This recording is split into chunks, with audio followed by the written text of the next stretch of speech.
ನಮಸ್ಕಾರ, ಶುಭ ಮುಂಜಾನೆ. ಚಂದದ ಚಂದನದ ಅಂದದ ಬೆಳಗು ಕಾರ್ಯಕ್ರಮಕ್ಕೆ ಅಕ್ಕರೆಯ ಸ್ವಾಗತ. ಮೊದಲಿಗೆ ಶುಭಾಶಯ ಕೋರುವಿಕೆ. ಇಂದು ಸಂದೇಶ ಮಂಠಳೆಗೆ 3ನೇ ವರ್ಷದ ಹುಟ್ಟು ಹಬ್ಬದ ಸಂಭ್ರಮ. ಶುಭಾಶಯವನ್ನು ಕೋರ್ಲಿಕ್ಕೆ ಬಯಸ್ತಾ ಇದ್ದಾರೆ ಅಜ್ಜ ಬಸವತೀರ್ಥಪ್ಪ, ಅಜ್ಜಿ ದ್ರೌಪದಿ, ದೊಡ್ಡಪ್ಪ ಸತೀಶ ಉಮೇಶ, ದೊಡ್ಡಮ್ಮ ಮಂಗಲ ಜ್ಯೋತಿ, ಚಿಕ್ಕಪ್ಪ ಮಹೇಶ, ಅಕ್ಕಂದಿರಾದ ವಾಣಿ, ಕಾಂತಿ, ಶ್ರುತಿ, ದೀಕ್ಷಾ, ಅಣ್ಣ ಆಕಾಶ, ತಂದೆ ರಮೇಶ ಮಂಟಾಳೆ, ತಾಯಿ ಸಂಗೀತ.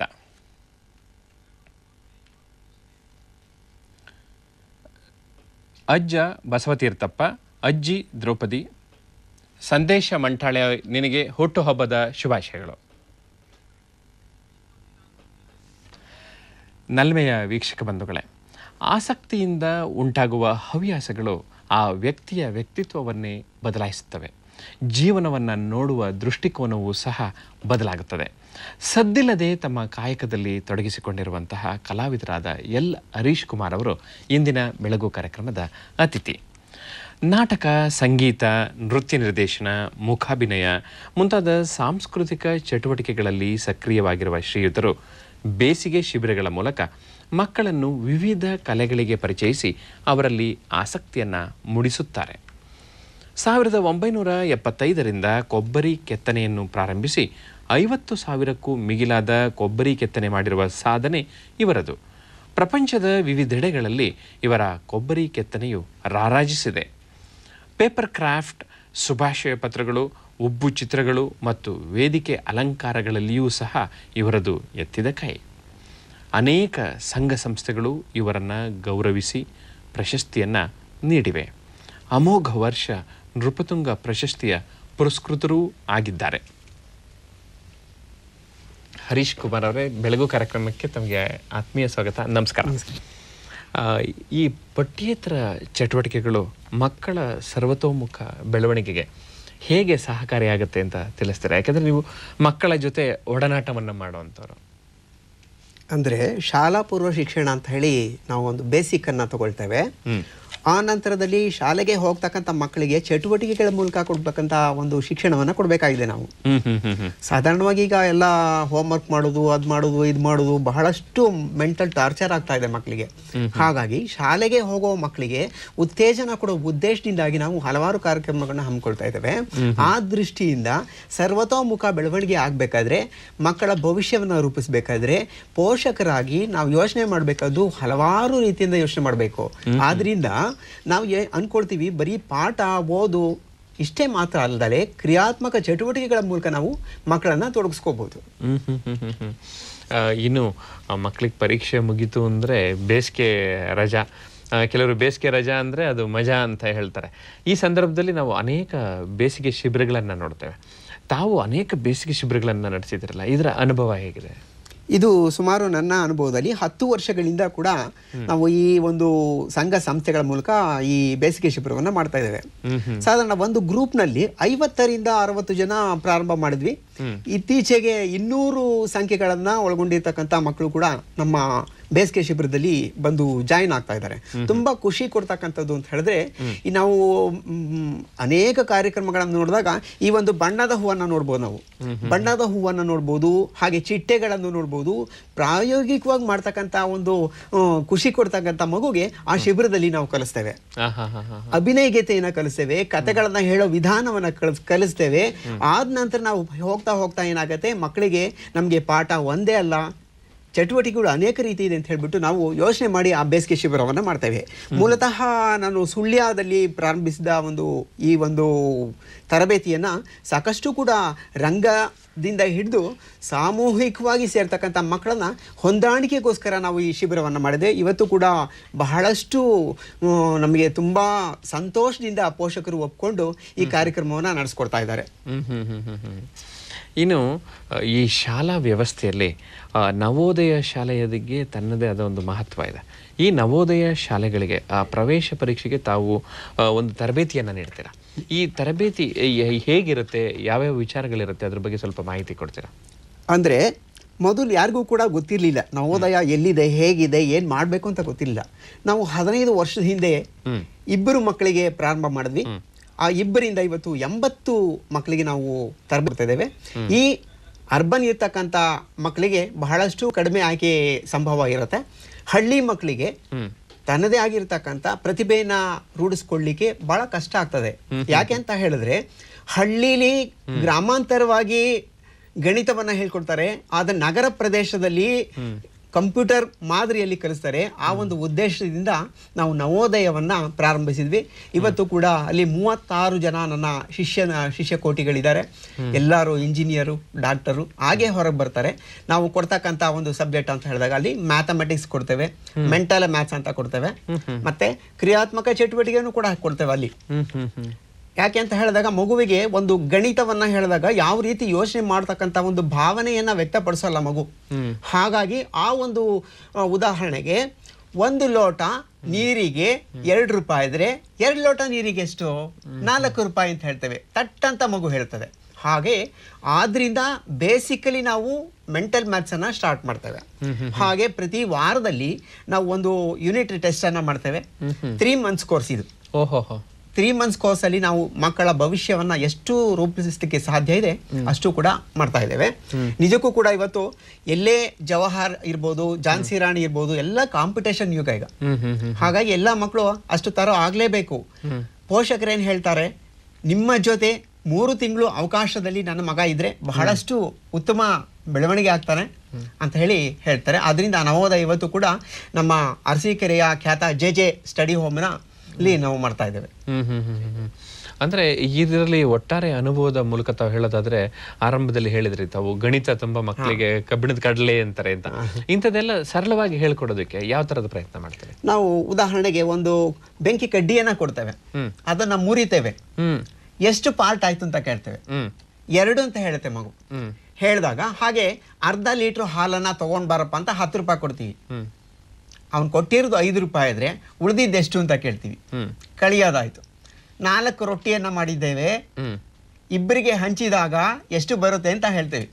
ಅದು ಭಾಗಾಕಾರ ಆಯ್ತು. ನಿಮ್ಮ ಅಪ್ಪ ನಿನಗೆ 10 ರೂಪಾಯಿಯನ್ನ ಕೊಟ್ಟಿದ್ದಾನೆ, 5 ರೂಪಾಯಿ ತಿಂದೆ, ಉಳಿದಿದ್ದೆಷ್ಟು ಅಂತ ಕೇಳ್ತೀವಿ. ಅದು ಸಬ್ಟ್ರಾಕ್ಷನ್ ಆಯ್ತು, ಕಳಿಯೋದಾಯ್ತು. ಹೀಗೆ ಪ್ರಾಥಮಿಕ ಹಂತವಾಗಿ ನಾವು ಗಣಿತವನ್ನ ಪ್ರಾರಂಭಿಸ್ತೇವೆ, ಚಿತ್ರದ ಮೂಲಕ ಹೇಳ್ತೇವೆ. ಶಾಲಾ ಪೂರ್ವ ಶಿಕ್ಷಣ ಅಂತ ಹೇಳಿದ್ರೆ ಏಕಾಏಕಿ ನಾವು ಟೇಬಲ್ಸ್ ಹೇಳಿ ಅನ್ನೋದು, ಮತ್ತೆ ಏನೋ ಮೆಂಟಲ್ ಟಾರ್ಚರ್ ಮಾಡೋದು, ನಿನಗೆ ಅಂಕಗಳೇ ಬಂದಿಲ್ಲ ಅಂತ ಹೇಳಿ ಮನೆಯಲ್ಲಿ ಬೈಯೋದು ಹಾಗೆ ಮಾಡ್ತಾರೆ. ಮಕ್ಕಳಿಗೆ ಒಂದು ವಸ್ತುವನ್ನ ಪ್ರೀತಿಸಕ್ಕಂತ ಒಂದು ಧೈರ್ಯ ಬೇಕು, ನನಗೆ ಖುಷಿ ಆಗ್ಬೇಕು. ಒಂದು ಹೂವನ್ನ ನೋಡಿದಾಗ, ಒಂದು ವ್ಯಕ್ತಿಯನ್ನ ನೋಡಿದಾಗ ನನ್ನಲ್ಲಿ ಪ್ರೀತಿಯ ಹೇಗೆ ಹಂಚ್ಕೊಳ್ತೀವಿ ಅದ್ರ ಮೇಲೆ ಮಕ್ಕಳು ಕಲೀಲಿಕ್ಕೆ ಆಸಕ್ತಿಯನ್ನ ವಹಿಸ್ತಾರೆ.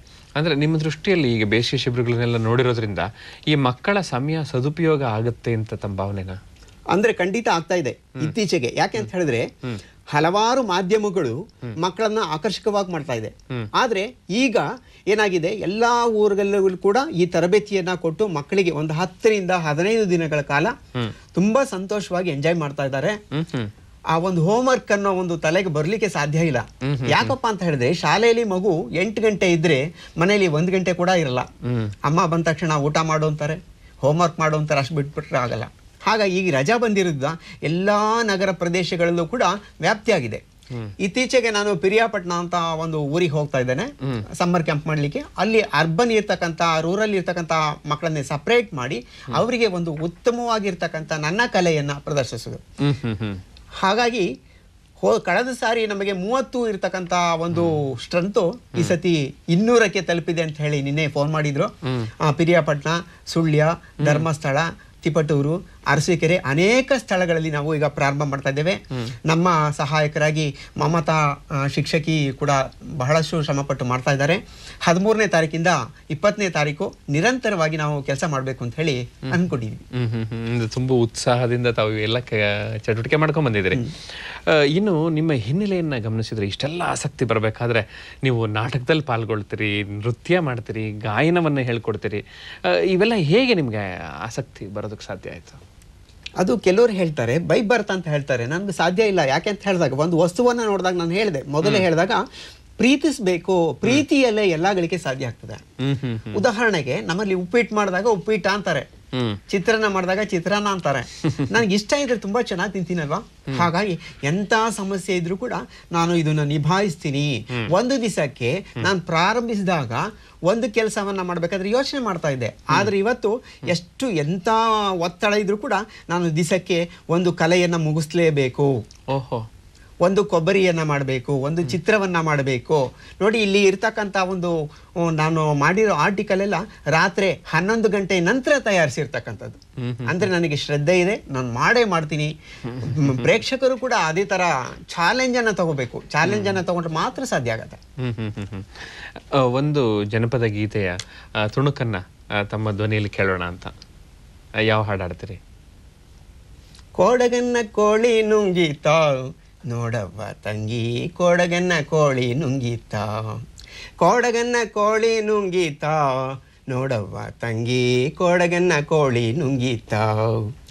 ಆಡು ಆನೆಯ ನುಂಗಿ ಗೋಡೆ ಸುಣ್ಣವ ನುಂಗಿ, ಆಡು ಆನೆಯ ನುಂಗಿ ಗೋಡೆ ಸುಣ್ಣವ ನುಂಗಿ, ಆಡಲು ಬಂದ ಪಾತರದವಳ ಮದ್ದಲೆ ನುಂಗಿತ ತಂಗಿ, ಮದ್ದಲೆ ನುಂಗಿತ. ಕೋಡಗನ್ನ ಕೋಳಿ ನುಂಗಿತ ನೋಡವ್ವ ತಂಗಿ, ಕೋಡಗನ್ನ ಕೋಳಿ ನುಂಗಿತ. ಈ ಕೊಬ್ಬರಿ ಕೆತ್ತನೆ ಮೇಲೆ ತಮಗೆ ತುಂಬ ಆಸಕ್ತಿ ಬಂತು. ಸುಮಾರು 50,000 ಕೊಬ್ಬರಿಗಳು ನಿಮ್ಮ ಒಂದು ಸ್ಪರ್ಶಕ್ಕೆ ಒಳಗಾಗಿದೆ. ಈ ಒಂದು ಕಲೆನಲ್ಲಿ ಆಸಕ್ತಿ ತಮ್ಗೆ ಹೇಗೆ ಬಂತು? ಆಸಕ್ತಿ ಅಂತ ಹೇಳಿದ್ರೆ, ಯಾವುದೋ ಒಂದು ಮದುವೆ ಮನೆಯಲ್ಲಿ ನಾನು ನೋಡಿದೆ. ನೋಡಿದಾಗ ಕೊಬ್ಬರಿನಲ್ಲೇ ಯಾಕೆ ಮಾಡಬೇಕು, ನಾನು ಒಂದು ಪರಂಗಿ ಹಣ್ಣನ್ನು ತಗೊಂಡೆ, ಫಸ್ಟ್ ಕಾಯನ್ನು ತಗೊಂಡು ಅದರಲ್ಲಿ ಪ್ರಾರಂಭಿಸಿದೆ. ಆದ ನಂತರ ಬೆಳೀತಾ ಬೆಳೀತಾ ಬೆಳೀತಾ 1975ರಿಂದ ಶುರುವಾಗಿರೋ ಕಲೆ ಇವತ್ತು ಕೂಡ ಅತ್ಯುತ್ತಮವಾಗಿ ಬೇಡಿಕೆಯಲ್ಲಿರ್ತಕ್ಕಂಥ ಒಂದು ಕಲೆ ಅಂತ ಹೇಳಿ ನಾವು ಕರಿಬಹುದು. ಅದರಿಂದ ಅನೇಕ ಕೊಬ್ಬರಿಗಳನ್ನ ನಾವು ಈಗ ಪ್ರಾರಂಭಿಸ್ತೇವೆ. ಉದಾಹರಣೆಗೆ ಇಲ್ಲಿ ತೋರಿಸ್ತಕ್ಕಂಥ ಒಂದು ಎಲ್ಲಾ ಮದುವೆಲೂ ಕೂಡ ನಾವೇನ್ ಮಾಡ್ತೀವಿ, ಹೆಸರನ್ನ ಕೇಳ್ತಾರೆ, ಮತ್ತೆ ಆದ ನಂತರ ಹಿಂದ್ಗಡೆ ಇರ್ತಕ್ಕಂಥ ಒಂದು ಡಿಸೈನ್ ಅನ್ನ ಕೇಳ್ತಾರೆ. ಯಾವ್ದನ್ನ ಕೇಳ್ಬೇಕಾದ್ರೆ ನಾವು ಯೋಚನೆ ಮಾಡ್ತೀವಿ, ಹೌದಲ್ವಾ? ಫಸ್ಟ್ ಪ್ಲಾನ್ ಇರಬೇಕು. ಪ್ಲಾನ್ ಇಲ್ದಿದ್ರೆ ಏನು ಆಗ್ಲಿಕ್ಕೆ ಸಾಧ್ಯ ಇಲ್ಲ. ಆ ಉದ್ದೇಶಕ್ಕೆ ನಾವೇನ್ ಮಾಡ್ತೀವಿ, ಒಂದು ದಿನದಲ್ಲಿ 1 ರಿಂದ 2 ಕೊಬ್ಬರಿಯನ್ನ ಮಾಡ್ತೇವೆ. ಹಾಗೆ ಅದರಲ್ಲಿ ಅದು ವಿಚಿತ್ರವಾಗಿರ್ತಕ್ಕಂಥ ಕೊಬ್ಬರಿ ಆಗಿರ್ಬೋದು. ಇಲ್ಲಿ ನೋಡಿ, ಇಲ್ಲಿ ಒಂದಿದೆ, ಇದು ಒಂದು ಹೂವಿನ ಬುಟ್ಟಿ. ಹೂವಿನ ಬುಟ್ಟಿನಲ್ಲಿ ಯಾವುದೇ ಒಂದು ಇದನ್ನ ತಿರ್ಸಿದ್ರು ಕೂಡ ಹೂವಾಗಿ ಕಾಣುತ್ತೆ. ನಾವೇನ್ ಮಾಡ್ತೀವಿ, ಇಲ್ಲಿ ಚಂದದ ಹೂವನ್ನ ಹೀಗಿಡ್ತೇವೆ.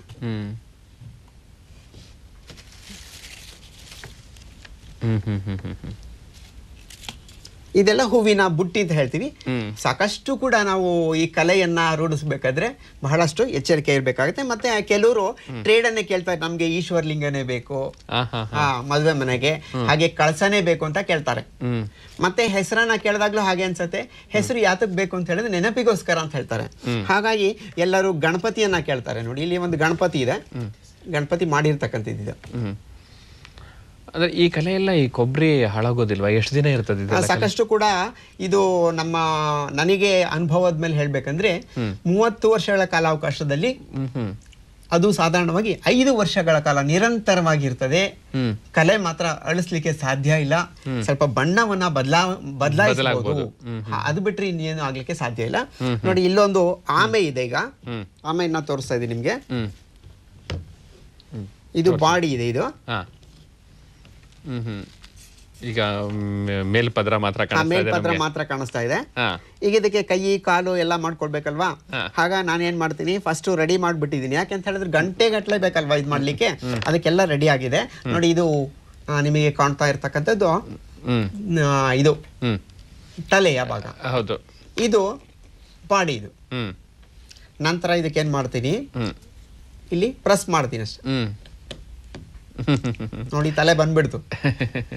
ಹಾಗೆ ನಂತರ ಇದು ಕಾಲಿದು, ಕಾಲನ್ನ ಒಂದು ಬದಿಗೆ ಚುಚ್ಚುತ್ತೇನೆ.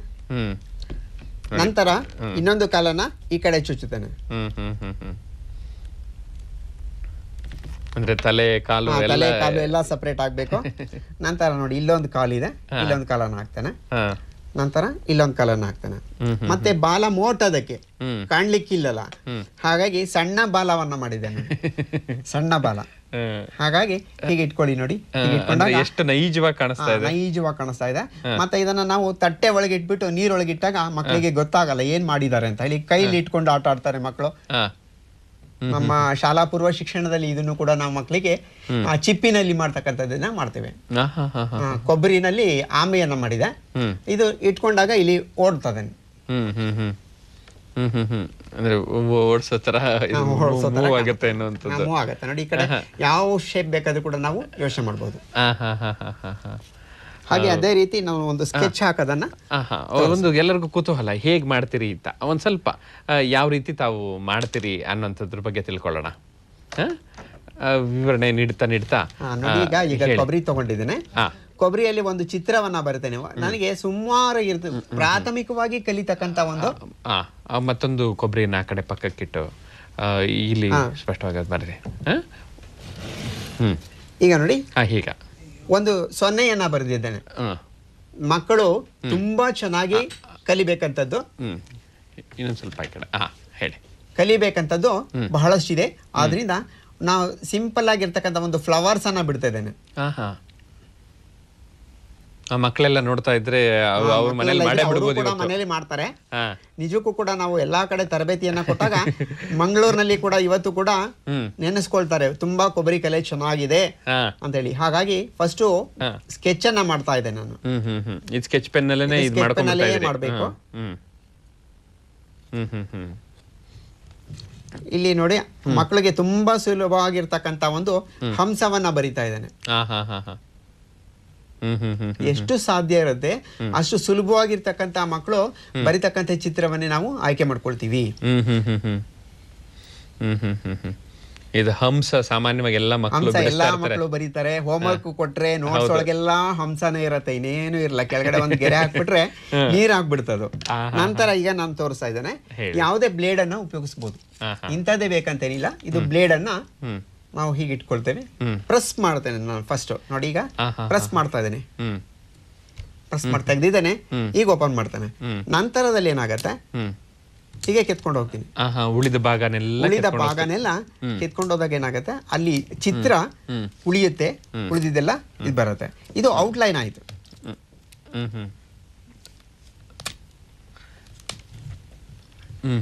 ಔಟ್ಲೈನ್ ಆಯ್ತು. ಔಟ್ಲೈನ್ ಆದ ನಂತರ ನಾವೇನ್ ಮಾಡ್ತೀವಿ, ಹೊರ ಭಾಗವನ್ನ ತೆಕ್ಕೊಂಡು ಬರ್ತೀವಿ. ಈಗ ಹೊರ ಭಾಗವನ್ನ ತೆಗೆದಾಗ ಅದು ಕಾಣಿಸ್ತಾ ಹೋಗ್ತದೆ.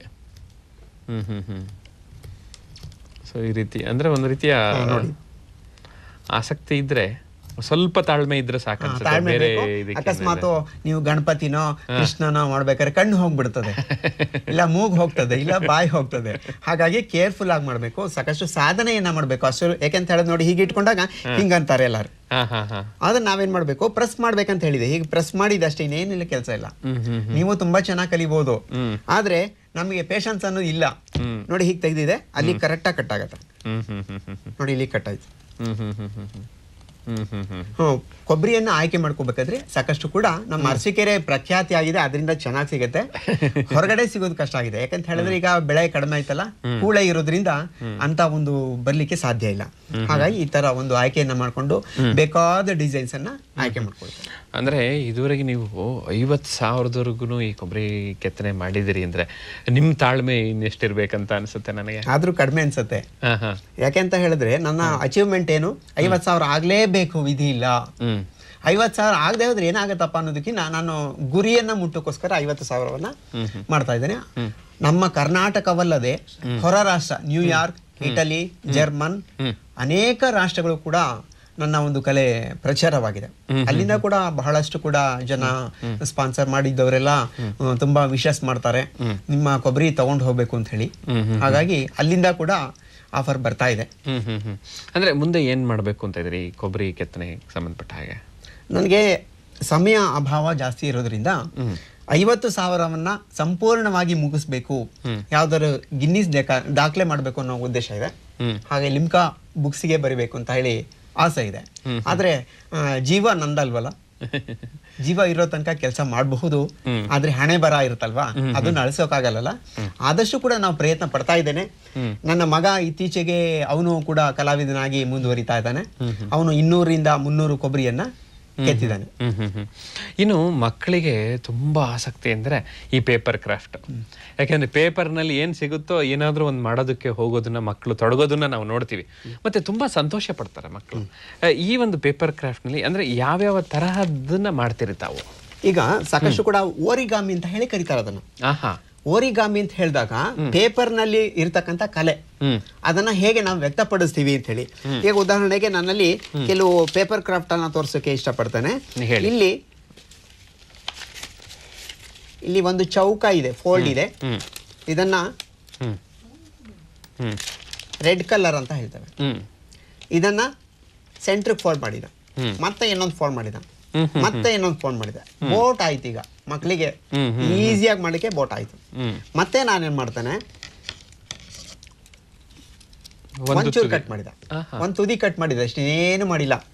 ಮತ್ತೆ ಈ ಕಡೆ ಕ್ರಾಸ್ ಮಾಡಿದೆ, ಅದೇ ತರ ಇಟ್ಕೊಂಡು ಈ ಕಡೆ ಕ್ರಾಸ್ ಮಾಡ್ತೀನಿ. ಇದನ್ನ ರೌಂಡಿಂಗ್ ಮಾಡ್ತಾನೆ.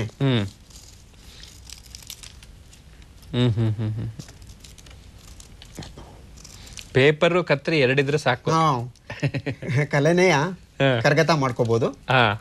ಅಂದ್ರೆ ಪೇಷನ್ಸ್ ಬೇಕಷ್ಟೇನೆ. ಸ್ವಲ್ಪ ಕಟ್ಟಾಯ್ತು ಅಂತ ಹೇಳಿದ್ರೆ ಮಕ್ಕಳೆಲ್ಲ ಎಷ್ಟು ಬಿಡ್ತಾರೆ. ನಾವು ಸಮ್ಮರ್ ಕ್ಯಾಂಪ್ ನಲ್ಲಿ ಸಾಕಷ್ಟು ಕೂಡ ಇದನ್ನ ಕಲೆಯನ್ನ ತೋರ್ಸಕ್ ಅನ್ಸತ್ತೆ. ಹೌದಲ್ವಾ, ಎಷ್ಟು ಚೆನ್ನಾಗಿದೆ. ಮಕ್ಕಳು ಮನೆಯಲ್ಲಿ ಗ್ರೀಟಿಂಗ್ಸ್ ಕೂಡ ಮಾಡ್ತಾರೆ. ಅಲ್ಲಿ ಆ ಕಡೆ ಅಂದ್ರೆ ಎಷ್ಟು ಕಡಿಮೆ ಅವಧಿನಲ್ಲೇನೆ ಒಂದು ಒಳ್ಳೆಯ ಆಕಾರ ಇದೊಂದಾಯ್ತು. ನಂತರ ಇದು ಬಂಟಿಂಗ್ಸ್ ಅಂತ ಹೇಳಿ ಎಲ್ಲ ಕಡೆ ನೋಡ್ತಾ ಇರ್ತೀವಿ. ಇದು ರೆಡ್ ತಗೊಂಡಿದೆ. ರೆಡ್ ಯಾಕೆ ತಗೊಂಡಿದೆ? Attraction colour. ಎಲ್ಲರನ್ನು ಕೂಗಿ ಹೇಳತ್ತೆ. ನೋಡಿ ಎಷ್ಟು ಬರೀ ಫೋಲ್ಡ್ ಮಾಡಿದಾನೆ, ಇದ್ರಲ್ಲಿ ಏನು ಇಲ್ಲ, ಟೆಕ್ನಿಕೇ ಇಲ್ಲ. ಫೋಲ್ಡ್ ಮಾಡಿದ ನಂತರ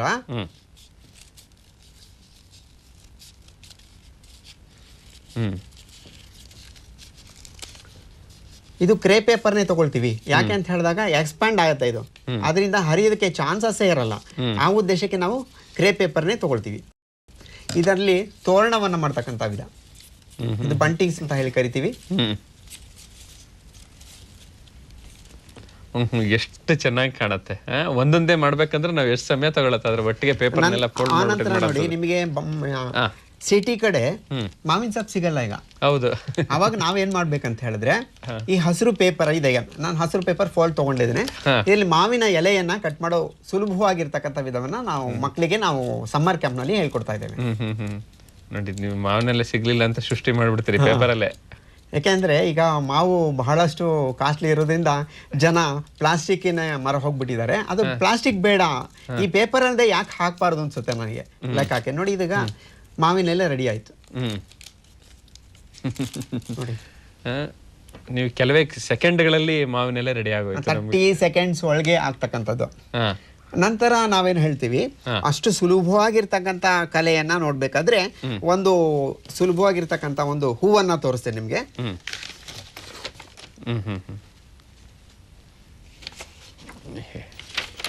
ಹೂವಿನ ದಳ ತೋರಿಸ್ತೇನೆ.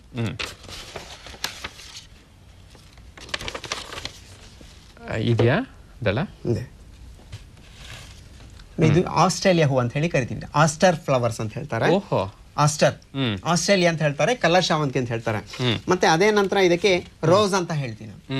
ರೋಸ್ ಅಲ್ಲಿ ಡಿಫ್ರೆಂಟ್ ಆಗಿರ್ತಕ್ಕಂಥ ಕಲರ್ ನ ನಾವು ಉಪಯೋಗಿಸಿದೀವಿ. ಹಾಗೆ ಡಿಫ್ರೆಂಟ್ ಕಲರ್ ನಲ್ಲಿ 13 ತರ ನಾವು ಫ್ಲವರ್ಸ್ ಅನ್ನ ಮಾಡ್ತೇವೆ. ಹಾಗೆ ಇದು ಸಂಪಿಗೆ ಅಂತ ಹೇಳಿ. ಅಂದ್ರೆ ನಮ್ಗೆ ತಕ್ಷಣಕ್ಕೆ ಇದು ನಿಜವಾದದ್ದು ಪೇಪರ್ ಗೊತ್ತಾಗೋದಿಲ್ಲ. ಹೀಗಿಟ್ಟಾಗ ಯಾವುದೇ ಒಂದು 8 ದಿನ ಬಾಡ್ದಲೆ ನೀರ್ ಹಾಕ್ದಲೆ ಸಕ್ಕರೆ ನೀರ್ ಹಾಕ್ಬೇಕಪ್ಪ ಒಣಗ ಹೋಗುತ್ತಪ್ಪ ಅನ್ನೋ ಹಾಗೆ ಇಲ್ಲ. ಹಾಗೆ ಇದು ಕೊಬ್ಬರಿಲಿ ಮಾಡಿದೀವಲ್ಲ, ಹೀಗೆ ಇಟ್ಬಿಟ್ಟಾಗ ಬಹಳಷ್ಟು ಕೂಡ ಎರಡು ಕಲೆ ಮಿಕ್ಸ್ ಆಗ್ತದೆ. ಆ ಉದ್ದೇಶಕ್ಕೆ ನಾವು ಆ ಒಂದು ವ್ಯವಸ್ಥಿತವಾಗಿ ಈ ಕಲರ್ ಪೇಪರ್ ಕ್ರಾಫ್ಟ್ ಅನ್ನ ಮಾಡ್ತಾ ಇದ್ದೇವೆ. ತುಂಬಾ ಸಂತೋಷ. ಈಗ ನೀವು ಗ್ರೀಟಿಂಗ್ ಕಾರ್ಡ್ಸ್ ಗಳನ್ನು ಕೂಡ ನಿಮ್ದೇ ಆದ ಶೈಲಿನಲ್ಲಿ ಮಾಡಿದಿರಲ್ಲ, ಅಂದ್ರೆ ನೀವ್ ಯಾವ ತರದ ಶೈಲಿಯಲ್ಲಿ ಗ್ರೀಟಿಂಗ್ ಕಾರ್ಡ್ ಗಳನ್ನ ಮಾಡ್ತೀರಿ? ಗ್ರೀಟಿಂಗ್ ಕಾರ್ಡ್ಸ್ ಅಂತ ಹೇಳಿದಾಗ ನೋಡಿ, ಇದು ವೇಸ್ಟ್, ಇದು ಯಾವ್ದೋ ಅಡ್ವರ್ಟೈಸ್ ಬಂದಿದ್ ವೇಸ್ಟ್. ಇದ್ರಲ್ಲಿ ಕ್ಲೌಡ್ ಇದೆ, ಎಲ್ಲೆಲ್ಲೋ ಕ್ಲೌಡ್ ಇದೆ. ನಾನೇನ್ ಮಾಡ್ತೀನಿ, ಈ ಒಂದು ಫೆವಿಕಾಲ್ ಅನ್ನ ತಗೊಂಡಿದ್ದೀನಿ. ಈಗ ಫೆವಿಕಾಲ್ ನ ತಗೊಂಡಿದ್ದ. ಈ ಫೆವಿಕಾಲ್ ನ ಏನ್ ಮಾಡ್ತೀನಿ, ಈ ಒಂದು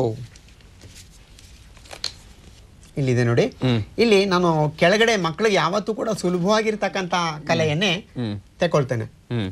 ಇದು ಒಂದು ಬೆಟ್ಟ ಅಂತ. ಮಾಡ್ತಾ ಇರೋದು ಬೆಟ್ಟ. ಇಲ್ಲಿ ಕೆಳಗಡೆ ನಾನು ಹೀಗೆ ಅಂಟಿಸ್ತಾ ಇದ್ದೇನೆ.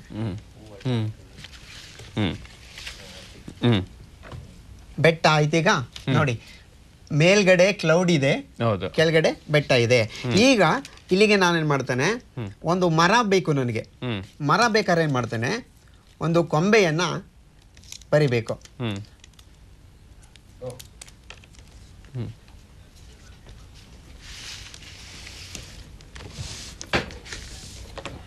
ನೋಡಿ ಇದೆಲ್ಲ ಆಯ್ತು.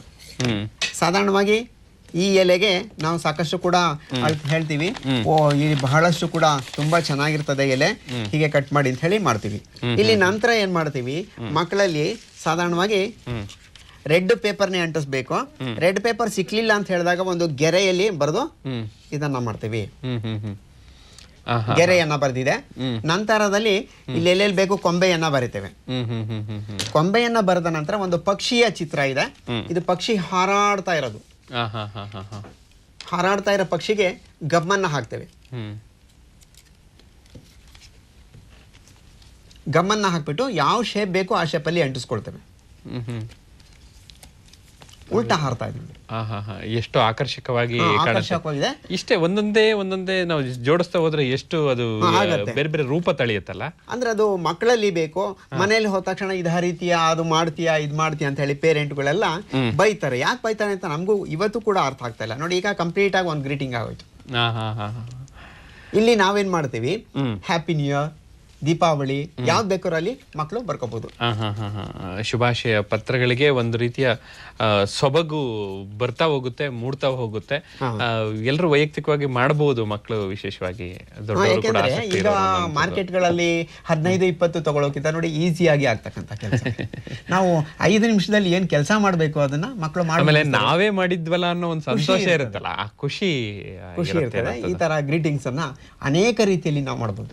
ಥ್ರೆಡ್ ವರ್ಕ್ ಮಾಡಬಹುದು. ಆಮೇಲೆ ಅವರದನ್ನ ಬೇರೆ ಗ್ರೀಟಿಂಗ್ ಕಾರ್ಡ್ ಅನ್ನ ಪಕ್ಕಕ್ಕೆ ಇಡಬಹುದು, ಆದ್ರೆ ಇದನ್ನ ಪಕ್ಕಕ್ಕೆ ಇಡೋದಿಲ್ಲ. ಎಲ್ಲಾದ್ರೂ ಒಂದ್ ಕಡೆ ನೋಡ್ಬೇಕು, ತೋರಿಸ್ಬೇಕು ಅನ್ನುವಂತಹ ಒಂದು ಮ್ಯಾನುಫ್ಯಾಕ್ಚರ್ ಆದ್ರಿಂದ ನಂಗೆ ಖುಷಿ ಅನ್ಸುತ್ತೆ. ಮಕ್ಕಳಲ್ಲಿ ನಾವು ಮಾಡ್ತಕ್ಕಂತ ಒಂದು ಕಲೆ ಸಾಕಷ್ಟು ಕೂಡ ಇಷ್ಟಪಡ್ತಾರೆ. ಸುಮ್ನೆ ರೆಡಿ ಈಗೆಲ್ಲ ಟೆಡಿ ಬೇರ್ ಆಗ್ಬೋದು, ಇನ್ನೊಂದ್ ಆಗ್ಬೋದು ತಗೊಂಡಾಗ ಬಹಳ ಏನೋ ಒಂಥರ ಹೆಸಿಟೇಷನ್ ಮಕ್ಕಳಿಗೆ, ಅದೇ ಬೇಕು ಅಂತಾರೆ. ಮತ್ತೆ ಕ್ಲಾಸ್ ಪೀಪಲ್, ನಾವು ಹಳ್ಳಿ ಮಕ್ಕಳಲ್ಲಿ ಇಂಥ ಕಲೆಯನ್ನ ಯಾಕೆ ಕಲಿಸಬಾರ್ದು ಅನ್ಸುತ್ತೆ ಲೆಕ್ಕ ಹಾಕಿದ್ರೆ, ಆದ್ರೆ ಅವಕಾಶ ಕಡಿಮೆ ಆಗ್ತಾ ಇದೆ. ಇನ್ನು ನೀವು ಈ ಉಬ್ಬು ಚಿತ್ರ, ಈ ಎಂಬೋಸಿಂಗ್ ಅಂತ ಏನ್ ಕೇಳ್ತೀವಲ್ಲ, ಈ ಉಬ್ಬು ಚಿತ್ರ ಅದರದೇ ಆದ ಒಂದು ವಿಶೇಷತೆ ಇದೆ. ಈ ಉಬ್ಬು ಚಿತ್ರಕ್ಕೆ ಈ ಉಬ್ಬು ಚಿತ್ರದ ಒಂದು ವಿಶೇಷತೆ ಏನು? ಉಬ್ಬು ಚಿತ್ರ ಅಂತ ಹೇಳಿದಾಗ ಮೆಟಲ್ ಅಲ್ಲಿ ಮಾಡೋದು. ಒಂದು ಮೆಟಲ್ ನಲ್ಲಿ ನಾವು 8 ಗೇಜ್ ಇರುತ್ತೆ, ಏನೋ ಇರುತ್ತೆ, ಅದರಲ್ಲಿ ಒಂದು ಈಶ್ವರ ಪಾರ್ವತಿಯನ್ನ ಬರ್ಕೊಳ್ಳೋದು, ಕೃಷ್ಣನ್ನ ಬರ್ಕೊಳ್ಳೋದು, ಆ ಬರ್ದ್ಬಿಟ್ಟು ಆ ಹಿಂದ್ಗಡೆಯಿಂದ ಟ್ರೇಸ್ ಮಾಡಿ ನಂತರ ಚಾನದಲ್ಲಿ ಹೊಡ್ಕೊಂಡು ಬರೋದು. ಹೊಡ್ಕೊಂಡು ಬಂದಾಗ ಅದು ಒಂದು ಉಬ್ಬು ಚಿತ್ರ ಕಾಣುತ್ತೆ. ಹಾಗಾಗಿ ನಾವೇನ್ ಮಾಡ್ತೇವೆ, ಸ್ಥಳೀಯವಾಗಿ ಹಳ್ಳಿ ಮಕ್ಕಳಿಗೆ ಪೇಪರ್ ಉಂಡೆಯನ್ನ ಮಾಡ್ತಕ್ಕಂಥದ್ದು. ಪೇಪರ್ ಉಂಡೆಯನ್ನ ಮಾಡಿಬಿಟ್ಟು ಅಂಟಿಸೋದು, ಅದ್ರ ಮೇಲೆ ಉಬ್ಬು ಚಿತ್ರವನ್ನ ತಯಾರು ಮಾಡೋದು. ಓಹೋ, ಪೇಪರ್ ಉಂಡೆ. ಈಗ ಇದೆಲ್ಲ ಇದೆ ನೋಡಿ, ಇದೆಲ್ಲ ಮಾಡ್ಬೇಡಿ, ಇದು ಮಾಡ್ಬಿಟ್ಟು ಈಗ ಅಂಟಿಸ್ಕೊಂಡು ಬನ್ನಿ ಅಷ್ಟೇ.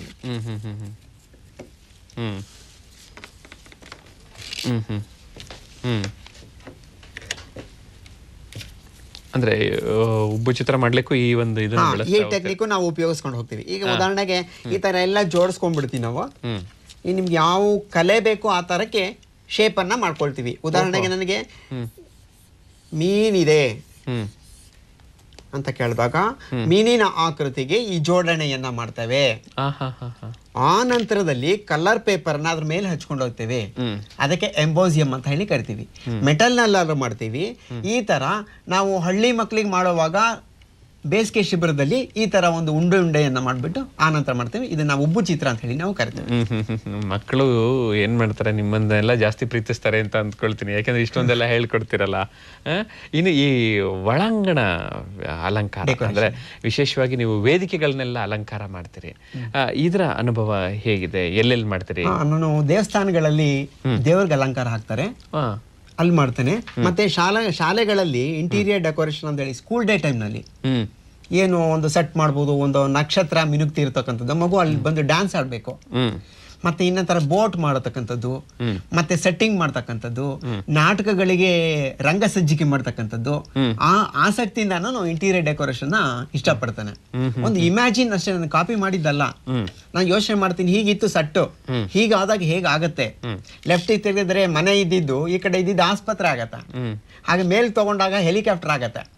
ಆ ಬದಲಾವಣೆಯನ್ನ ಮಾಡ್ಕೊಂಡು ರಂಗದಲ್ಲಿ ಮತ್ತಾಗ್ಬೋದು, ದೇವಸ್ಥಾನಗಳಲ್ಲಿ ಆಗ್ಬೋದು, ಆಗಸ್ಟ್ 15 ರಿಪಬ್ಲಿಕ್ ಡೇ ಆಗ್ಬೋದು, ಎಲ್ಲಾ ಕಾರ್ಯಕ್ರಮದಲ್ಲೂ ಕೂಡ ಒಂಥರ ಡೆಕೋರೇಷನ್ ಮಾಡಿದಾಗ ಮಾತ್ರ ಸಾಧ್ಯ ಆಗತ್ತೆ. ಈಗ ಟ್ಯಾಬ್ಲೋಗಳು ಅಂತ ಕೇಳಿರ್ಬೋದು, ಅದ್ರಲ್ಲೂ ಮಾಡ್ತಕ್ಕಂಥ ಡೆಕೋರೇಷನ್ ಬಹಳಷ್ಟು ಕೂಡ ನಾವು ಮಾಡಿದೀವಿ. ಅರಸೀಕೆರೆ ನಗರದಲ್ಲಿ ಸಾಕಷ್ಟು ಕೂಡ ಇವತ್ತು ಆರ್ಟಿಸ್ಟ್ ಹರೀಶ್ ಅಂತಲೇ ಕೂಗ್ತಾ ಇದ್ದಾರೆ. ಅಂದ್ರೆ ಇವೆಲ್ಲ ದೊಡ್ಡ ಪ್ರಮಾಣದಲ್ಲಿ ಮಾಡುವಂಥದ್ದು, ಅಂದ್ರೆ ಜನಕ್ಕೆ ಎದ್ದು ಕಾಣ್ತದೆ ಅಂತ. ಇಡೀ ವೇದಿಕೆಯನ್ನೇ ಸಜ್ಜುಗೊಳಿಸ್ತೀರಿ, ಅಲಂಕಾರಗೊಳಿಸ್ತೀರಿ. ಅಂದ್ರೆ ಈ ಅಲಂಕಾರ, ಈ ರೀತಿಯ ಆಕರ್ಷಣೆ ನಿಮ್ಮ ದೃಷ್ಟಿನಲ್ಲಿ ಏನ್ ಅನಿಸ್ತದೆ? ಅಂದ್ರೆ ನನಗೆ ಸಾಲದು ಅನ್ಸತ್ತೆ. ಯಾಕೆಂತ ಹೇಳಿದ್ರೆ ಸಾಗರದ ನೀರು ಬಹಳಷ್ಟು ಇದ್ರೂ ಕೂಡ ಆಳಕ್ಕೆ ಹೋದಾಗ ಶಬ್ದ ಕಡಿಮೆ ಆಗ್ತದೆ. ಚೆನ್ನಾಗಿದೆ ಅಲ್ವಾ ಕೊಟೇಶನ್? ಹೌದೌದು. ಯಾಕೆಂದ್ರೆ ಸಾಗರ ನೀರು ವಿಸ್ತಾರವಾಗಿದೆ, ಆದ್ರೆ ಆಳಕ್ಕೆ ಹೋಗ್ತಾ ಹೋಗ್ತಾ ಹೋಗ್ತಾ ಹೋಗ್ತಾ ಕಡಿಮೆ ಆಗುತ್ತೆ. ನನ್ಗೆ ಎಷ್ಟು ಮಾಡಿದ್ರು ಸಾಲದು. ಸರ್ ಇಷ್ಟೇ ಮಾಡಿದೀವ, 1 ನಿಮಿಷದಲ್ಲಿ ಇಷ್ಟು ಮಾಡಿದ್ರೆ, ಅರ್ಧ ನಿಮಿಷದಲ್ಲಿ ಯಾಕೆ ಮಾಡಬಾರ್ದಿತ್ತು ಅನ್ಸತ್ತೆ. ಹಾಗಾಗಿ ನಮ್ಮ ಎಲ್ಲಾ ಸ್ನೇಹಿತರು ಕೂಡ ಬಹಳಷ್ಟು ಕೂಡ ಸಹಕಾರ ಮಾಡ್ತಾ ಇದ್ದಾರೆ. ಇವತ್ತು ಕೂಡ ನೆನೆಸ್ಕೋಬೇಕು, ಸ್ನೇಹಿತರು ಇಲ್ಲದೆ ಹೋದ್ರೆ ಬಹಳಷ್ಟು ಜೀವನ ಕಷ್ಟ ಆಗ್ತದೆ. ಅಡ್ವೈಸ್ ಮಾಡ್ತಾರೆ, ಸರ್ ಕೊಬ್ಬರಿ ಕೆತ್ತಿದ್ದು ತುಂಬಾ ಚೆನ್ನಾಗಿದೆ, ಪೇಂಟಿಂಗ್ ಮಾಡಿದ್ದು ಚೆನ್ನಾಗಿದೆ, ಎಲ್ಲಾ ಕೂಡ ನಿಮ್ಮ ಕಲ್ಚರಲ್ ಆಕ್ಟಿವಿಟೀಸು ನಿಜಕ್ಕೂ ಕೂಡ ಶ್ಲಾಘನೀಯ ಅಂತ ಹೇಳಿ ಅಪ್ರಿಸಿಯೇಷನ್ ಬರ್ತಾ ಇದೆ. ಮತ್ತೆ ಇವತ್ತು ಓದೋದು ತುಂಬಾ ಒಂದು ಒಳ್ಳೆಯ ಹವ್ಯಾಸ. ಈ ಓದುಗರ ವೇದಿಕೆಗೆ ಉಪಾಧ್ಯಕ್ಷರಾಗಿದ್ದಾರಲ್ಲ, ಈ ಓದುಗರ ವೇದಿಕೆನ ಏನ್ ಮಾಡ್ತಿದ್ದಾರೆ? ಓದುಗರ ವೇದಿಕೆ ಅಂತ ಹೇಳಿದಾಗ ನಮ್ಮ ಅರಸೀಕೆರೆನಲ್ಲಿ ಎಲ್ಲಾ ಕಡೆ ಓದುಗರು ಕಡಿಮೆ ಆಗಿದ್ದಾರೆ. ಹಾಗಾಗಿ ಆ ನಿಟ್ಟಿನಲ್ಲಿ ಒಂದು ಸಂಘವನ್ನ ಸ್ಥಾಪಿಸಿದ್ವಿ. ನಮ್ಮ ಈ ಸಂಘದ ಅಧ್ಯಕ್ಷರು ನಂಜುಂಡಪ್ಪ ಅಂತ ಹೇಳಿ, ಈ ಒಂದು ಪ್ರಶಸ್ತಿ ಇಲ್ಲಿ ಮಾಡಿರ್ತಕ್ಕಂತ ಒಂದು ಕಲೆಗೆ ಅವರೇ ಸಂಪೂರ್ಣ ಬೆಂಬಲ ನೀಡಿದ್ದಾರೆ. ನಾನು ಇಲ್ಲಿ ದೂರದರ್ಶನದಲ್ಲಿ ಕೂತ್ಕೊಳ್ಳಿಕ್ಕೆ ಅಂತವ್ರ ಸಹಕಾರ ಮುಖ್ಯ. ಯಾಕೆ ಅಂತ ಹೇಳಿದ್ರೆ ಈಗ ಪಬ್ಲಿಸಿಟಿ ಬೇಕು ನಮಗೆ. ಸುಮ್ಮನೆ 50,000 ಮಾಡಿದ್ದೀನಿ, 20,000 ಮಾಡಿದ್ದೀನಿ ಇದಕ್ಕಿಂತ ಪಬ್ಲಿಸಿಟಿ ಬೇಕಿತ್ತು. ಹಾಗಾಗಿ ಒಂದು ವೇದಿಕೆಯನ್ನು ಮಾಡಿದ್ವಿ. ಆ ಒಂದು ನಿಟ್ಟಿನಲ್ಲಿ ಸಾಕಷ್ಟು ಕೂಡ ಒಂದು 50 ಲಕ್ಷದಿಂದ 70 ಲಕ್ಷ ತನಕ ಅಲ್ಲಿಗೆ ಗ್ರಾಂಟ್ ಬಂದಿದೆ. ಲೈಬ್ರರಿಯನ್ನು ವಿಸ್ತಾರ ಮಾಡಿದ್ದೇವೆ. ಅಲ್ಲಿ ಸಾಂಸ್ಕೃತಿಕ ಕಾರ್ಯಕ್ರಮವನ್ನು ಮಾಡ್ತೇವೆ. ಲೈಬ್ರರಿ ವೀಕ್ ಮಾಡಿದಾಗ ಸಾಕಷ್ಟು ಕೂಡ ಹೆಣ್ಣು ಮಕ್ಕಳಿಗೆ ರಂಗೋಲಿ ಸ್ಪರ್ಧೆ, ಜನಪದ ಗೀತೆ ಸ್ಪರ್ಧೆ, ಎಲ್ಲಾ ಸ್ಪರ್ಧೆನ ಇಟ್ಕೊಂಡು ಬಹಳಷ್ಟು ಇಂಪ್ರೂವ್. ಅಂದ್ರೆ ಈ ರೀತಿಯ ವೇದಿಕೆಗಳು ತುಂಬಾ ಸಕ್ರಿಯವಾದ್ರೆ ಅವಕಾಶ ಇರ್ತದೆ ಅನ್ನೋದನ್ನ ನಾವು ನಿಮ್ಮ ಮಾತಲ್ಲಿ ಗುರುತಿಸಬೇಕು. ಹರೀಶ್ ಕುಮಾರ್ ಅವರೇ, ಸಾಮಾನ್ಯವಾಗಿ ಒಂದು ಸಣ್ಣ ತೊಂದರೆ ಆದ್ರೆ, ಸಣ್ಣ ಪುಟ್ಟ ಕಾಯಿಲೆ ಬಂದ್ರೆ ಜನ ಕುಗ್ಗು ಹೋಗೋದನ್ನ ನೋಡಿದ್ದೇನೆ. ಆದ್ರೆ ತಾವಂಗೆ 8 ಆಪರೇಷನ್ ಆಗಿದೆ ಅಥವಾ ಅನಾರೋಗ್ಯತೆ ಸ್ವಲ್ಪ ತೊಂದರೆ ಇದ್ರೂನು ನಿಮ್ಮ ಉತ್ಸಾಹಕ್ಕೆ ಇದು ಯಾವುದು ತೊಂದರೆ ಮಾಡ್ಲಿಲ್ಲ. ಹೇಗಿದ್ ಸಾಧ್ಯ ಆಯ್ತು? ಅದು ಏನ್ ಹೇಳ್ಬೇಕಂದ್ರೆ, ನನಗೆ ಆಪರೇಷನ್ಸ್ ಈಸಿ ಆಗ್ಬಿಟ್ಟಿದೆ. ಈಗ ಆಪರೇಷನ್ ಅನ್ನೋ ಶಬ್ದನೇ ಕರ್ನಾಟಕದಲ್ಲಿ ಭಯಂಕರ ಆಗಿತ್ತು. ಈಗೇನಿಲ್ಲ, ಕಿಡ್ನಿ ತೆಗಿತಾರೆ, ಮಾರನೇ ದಿವಸ ಓಕೆ ಅಂತಾರೆ. ಹಾಗಾಗಿ ನನಗೆ ಮೊದಲು ಬ್ರೈನ್ ಟ್ಯೂಮರ್ ಆಪರೇಷನ್ ಡೆಲ್ಲಿನೆಲ್ಲ ಆಯ್ತು. ಅವಾಗ ನಾನು ಲಾಸ್ ಆಫ್ ಫೀಲಿಂಗ್ ಇದ್ದೆ. ಸ್ವಲ್ಪ ಸ್ನೇಹಿತರು ಅವಕಾಶ ಕೊಟ್ಟು ಬಹಳಷ್ಟು ಹೆಲ್ಪ್ ಮಾಡಿದ್ರು. ನನ್ನ ಈ ಕಲೆ ನಿಜಕ್ಕೂ ಕೂಡ 3.5 ಲಕ್ಷದಷ್ಟು ಸಹಾಯವನ್ನ ಮಾಡಿದೆ. ಅಷ್ಟು ಗಳಿಕೆ ಆಗಿದೆ. ಆ ವಿಲ್ ಪವರ್ ಇಂದ ನಾನೇನ್ ಮಾಡ್ದೆ, ಅಯ್ಯೋ ಇಷ್ಟೇ ಅಲ್ವಾ ಕಾಯಿಲೆ ಅಂತ ಹೇಳಿದ್ರೆ 1 ನಿಮಿಷ ನರಳೋದು, 1 ನಿಮಿಷ ಕೆಲಸ ಮಾಡೋದು. ಹೀಗಾಗಿ ಯಾವುದೇ ಒಂದು ನನಗೆ ಕಾಯಿಲೆ ಅನ್ಸೋಲ್ಲ. ರಾತ್ರಿ ಕೂಡ ನಾನು ಮಲಗಿದಾಗ 12 ಗಂಟೆ ಆಗಿತ್ತು. ಇದೆಲ್ಲ ಮಾಡಬೇಕು ಛಲ. ನಾಳೆ ನಾನು ಹೋಗ್ತೇನೆ, ಪ್ರೇಕ್ಷಕರು ನೋಡ್ತಾರೆ, ಅವ್ರಿಗೊಂಥರ ಖುಷಿ ಆದ್ರೆ ನನಗೂ ಒಂಥರ ಖುಷಿ ಆಗತ್ತೆ ಅಂತ ಹೇಳಿ ಆ ಉದ್ದೇಶಕ್ಕೆ ನಾನು ಕಾಯಿಲೆ ಅನ್ನೋದು ನಿಜಾಗ್ಲೂ ಕೂಡ 5% ಕೂಡ ನನ್ನ ತಲೆಯಲ್ಲಿ ಇಲ್ಲ. ಒಂದು ಗೀತೆಯನ್ನ ಹಾಡ್ತೀರಾ? ಯಾವ ಗೀತೆನ ಹಾಡ್ಬೇಕು ಅಂತ ಬಯಸ್ತೀರಿ? ಹಾಡಿ ಕೆಲವು ಸಾಲುಗಳು. ಎದೆ ತುಂಬಿ ಹಾಡಿದೆನು ಅಂದು ನಾನು,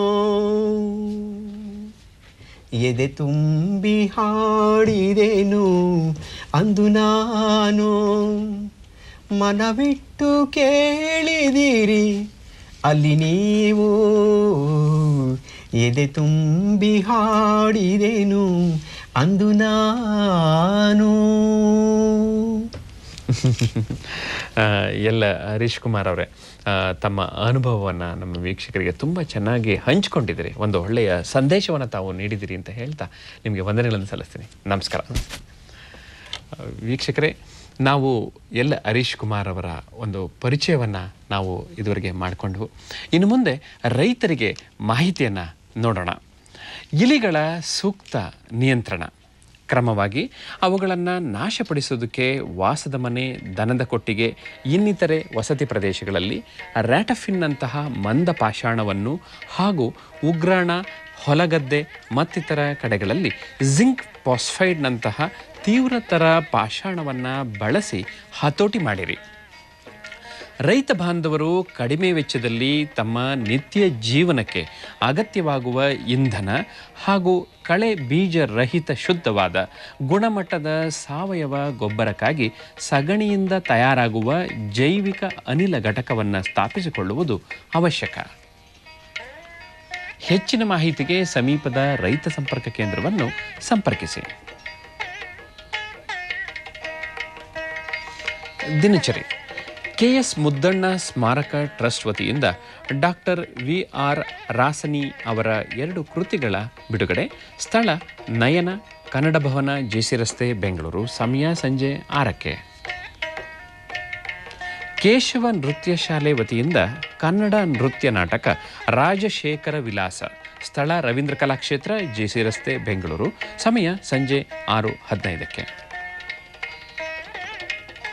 BM ಶ್ರೀ ಸ್ಮಾರಕ ಪ್ರತಿಷ್ಠಾನದ ವತಿಯಿಂದ DVG ಗೀತಗಾಯನ. ಸ್ಥಳ BM ಶ್ರೀ ಸ್ಮಾರಕ ಪ್ರತಿಷ್ಠಾನ, NR ಕಾಲೋನಿ, ಬೆಂಗಳೂರು. ಸಮಯ ಸಂಜೆ 6ಕ್ಕೆ.